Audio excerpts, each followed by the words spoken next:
In the official Infinite Galaxy Discord, there's a little message here. We plan to let the new server versus server game mode meet you at the end of October, subject to the actual update time. Hello, baby. Let's talk about how you get ready for server versus server battles.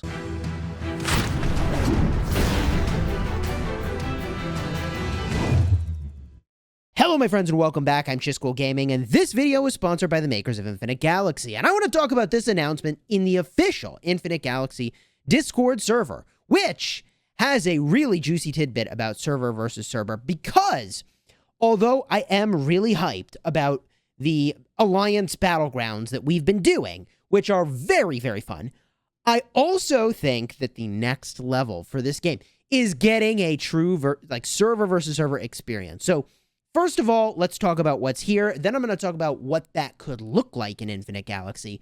And then finally, I'll talk a little bit about what this means for preparations and the timing of this particular event. So we understand everyone's feelings regarding today's update. In our original plan, the Galaxy Summit and the cross-server game mode, which will be added later, have their own unique positioning and brand new rewards, which we are currently stepping up the production for. Hello! So the new server versus server is going to have special rewards, which is really exciting.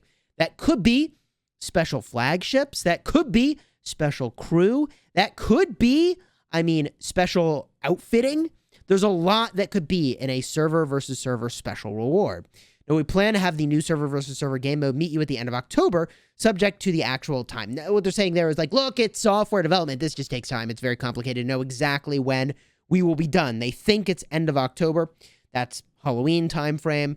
Usually that means it'll probably be later than that, right? So sometime November or later would be my guess for a reasonable expectation. It will bring you a significant game experience improvement at that time, which I am very hyped about. I think my biggest concern for that game mode is just our ability to have just an unbelievable number of flagships and fleets all on the space battling at the same time, and to make sure that's really smooth, right? So in order to let everyone experience the new game mode as soon as possible, we pushed out the Galaxy Summit ahead of time. So because of that, the exclusive bonus content of the Galaxy Summit was not completed, which is why there's some misunderstanding. So I don't know exactly what this is referring to as like the comment that was made to the team, but what I see them saying here is that Galaxy Summit landed before they were kind of planning to do that. They're buying time for the true server versus server experience. And a part of what they were buying time for is also putting out some very specific Alliance Battleground or, Alliance versus Alliance rewards. So what this means is that there also could be some special rewards coming at some point in the not too distant future with some sort of special reward for the Galaxy Summit as well.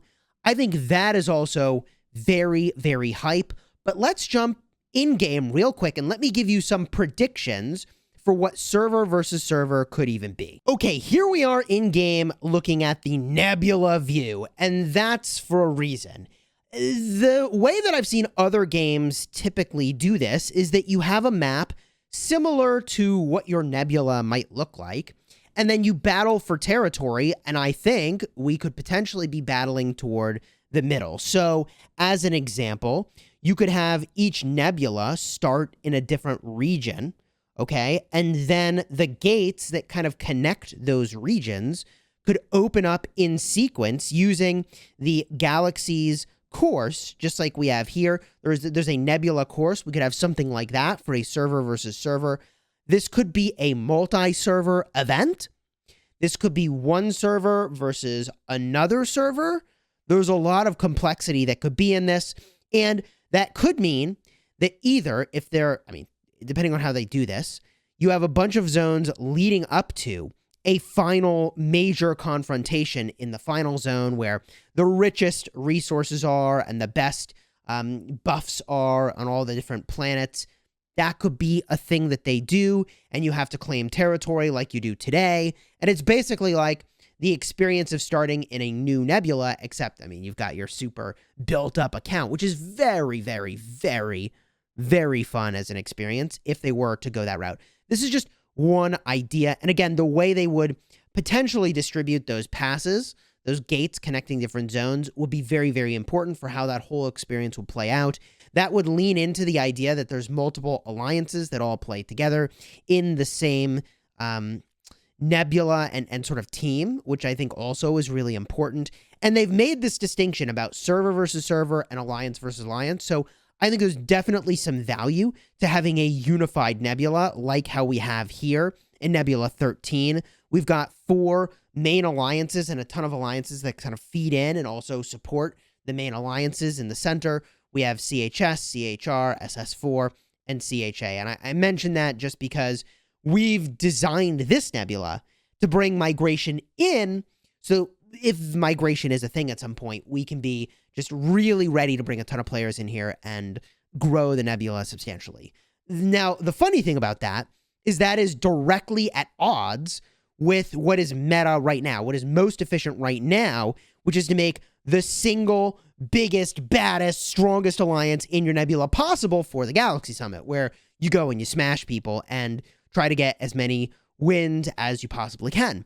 That, hilariously, is directly at odds with having many healthy alliances, because you want to stuff the absolute best players you can into one alliance, which we haven't even done that in our nebula. We have had 2 alliances combine a little bit, not even completely, but we had a little bit of a merger with the most active players from SS4 into CHS, that's my alliance, so that we could have a stronger team in the Galaxy Summit.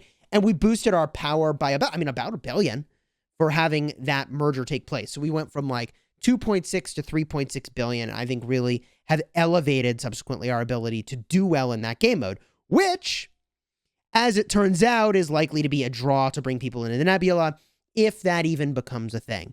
Now, there's a bunch of logistics-related questions that I would have about how a server versus server experience would work. For example, if anybody's city can, just get attacked whenever, that could get really, really dangerous. Your spaceport could just be completely wrecked. You could lose all your resources. You could get zeroed. Let's talk for a minute about some of the other things of a server versus server experience and a little bit of the preparations that I think would take place, because this is very, very important. I have a lot of experience with the sort of equivalent of a server versus server experience in other games. So one of the things that I think would be really significant in this new game mode is the question of whether or not you're going to lose warships or have to repair warships. Now, the nice thing about the Galaxy Summit is that you're battling other players, but you don't actually have to repair your warships. And sure, you could run out, and that's a problem, but you don't have to repair them at the end of the 45 minutes. You just get them back. In most server versus server experiences, you not only have to repair your warships when you fight, which means you're going to need resources, you're going to need speed ups, but also you lose warships when you battle other players' cities, you're battling outposts, presumably for territory. If you're losing warships, man, oh man, you could need a lot of them. You could need a lot of them for that style of situation, and that gets really, really wild. So those sorts of questions will very much dictate what your preparation should be. But given that we're talking about a month and a half away or more, and I would put emphasis on the most likely the or more portion of this, because look, as much as I want this game mode to just be here, I also want it to be good. So if they have to take a little bit longer to make it really good, I am 100% okay with that, as long as we continue to get the incremental improvements we've been getting to other things, which we have been. So what are the things you need to do to prepare for this big experience? First of all, resources could be a big deal. I would assume you're going to need them. Speed ups are going to be a big deal. I assume you're going to need them. Universal speed ups, repair speed ups. And obviously the shipbuilding speed ups are nice too, to get more warships. But if you're going to be doing a lot of battling in space, which I assume we will, man, you could use it. You could potentially need a lot of speed ups for that. Okay. So that is one area where I think everybody should be saving and accumulating. The way to do that now, by the way, is to have a logistics crew and a farming team going. So I have a logistics crew that I use to specifically gather lots of resources. I've got 347 logistics points. I wish I could get more. I made a dedicated video to what a logistics crew could look like, card up in the top if you want all the details for that to get your farming game on. This also means, by the way, that I think that research related to resource gathering is actually disproportionately good. Now, The other thing that's worth mentioning is that you could have farms to get a lot of these resources, which is also extremely valuable. And in that regard, you could potentially divert some of your attention away from the resource gathering. But I mean, heck, if you've got farms, then you've probably got the resources to burn for most things that you need, with the exception, of course, of some of the buildings and the more expensive research, like the command center. Oh my God. I mean, I'm 29 and I'm on my way to 30, and 22.7 million plasma with 43.5 million nickel steel is looking really steep. And the crazy part is that first I have to get my military dock to 29. And by the way, I also have to get my defense center up one more time, which is another, what is that, 9 million plasma and 14.4 million nickel steel. So, look, I think you start in farming mode for now. And as we get closer to that destination of when they're giving us information about how server versus server is going to work, at that time, you start to switch more of your focus to be into spending down some of those resources on war tech to really get a big advantage there. Right now, I've got a farming core module that I even use in the Galaxy Summit because, like, I know I have corium, but it just feels really expensive to swap off of my gathering build and then back into a combat build every time I want to go into the Galaxy Summit. So instead, I've got some points in the combat-related stuff over here in the weapon tree, and that is largely just for the shipbuilding anyways, so I passively get more training speed, which seems really valuable. Obviously, the navigate speed is really fantastic as well, and just a few points in leadership. And this is the build I've been using. I'll have a card up in the top for my core module video if you're looking for more information about what to do with your core module. So I would not be speeding up tons of warships yet. I would not be going and spending tons of resources on the military tech just yet. I would really double down on this last opportunity to focus more on your gathering and your ability to prepare for this new game mode, whatever it may be. And, you know, one thing I need to do, because I've been holding on to a bunch of these crew summons, is I'm just going to jam some of these out right now. We're on the Galaxy Summit day, or Galaxy Summit? No, the Galaxy Star event day, where you go in and you upgrade crew, and upgrading crew gives you some extra points. I mean, I've already spent down a bunch of my crew summons, gotten some really solid stuff here, made a bunch of upgrades, and I mean, I'm in a pretty good spot. So if I just get a look now, I just blast through all my crew, see if I could get any upgrades out of that deal. Doesn't look like I've got any dots showing that, like, hey, you can upgrade this crew member now. Usually there will be a red dot that shows up before you even tap into the screen, but that's not always the case. I'll go do these crew upgrades, and then I'll just show you my Galaxy Star event score. Okay, didn't get anything there. That's fine. And by the way, I mean, the Amelia Irving pickup was really good. We make our way over here, the Galaxy Star. I am 11th for this stage, mostly for advancing crew and then doing crew upgrades. I really haven't manufactured spaceships at all. I'm not T10 yet. I'd really love to get to T10 and use a ton of speed ups, just cranking out a ton of T10s to get some fleets going, but I'm just not there yet. I'm currently in 6th for this Galaxy Star.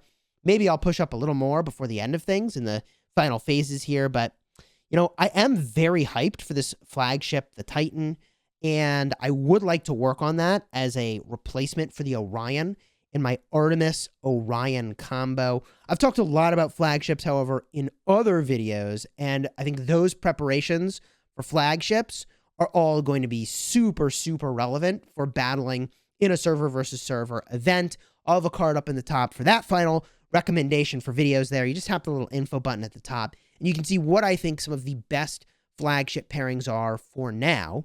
And of course, the way that this server versus server event works could determine what you do for these pairings.